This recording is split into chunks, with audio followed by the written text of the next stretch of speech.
Care este numele tău și la ce master studiezi în cadrul departamentului? Numele meu este Andra Roescu și sunt studentă la Relații Internaționale și Integrare Europeană. De ce ai ales acest master, având în vedere că există și alte opțiuni în România? Întrucât îmi doream un master competitiv care să mă ajute să-mi aprofundez cunoștințele despre Uniunea Europeană, atât din punct de vedere teoretic cât și practic.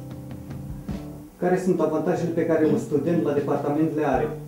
Avantajele sunt multiple, o să menționez doar câteva dintre acestea. În primul rând, sistemul de opționale, prin care studenții pot să-și aleagă o parte din cursuri în funcție de interesele proprii.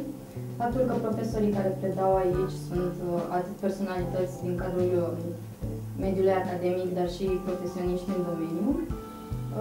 Și de asemenea faptul că studenții au oportunitatea atât de a se implica în activități de cercetare, cât și de a publica în cadrul revistelor academice care sunt dezvoltate de departament.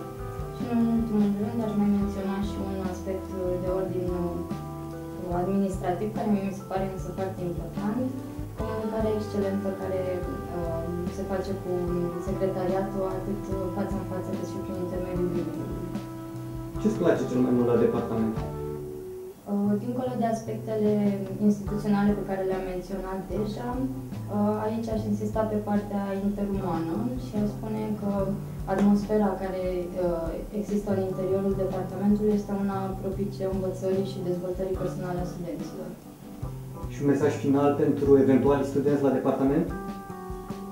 Îl recomand tuturor celor care își doresc atât să urmeze mai departe o carieră academică și au nevoie de o pregătire teoretică solidă și de abilități de cercetare, cât și celor care își doresc să activeze ca profesioniști în domeniu și doresc să pună accent pe competențele practice.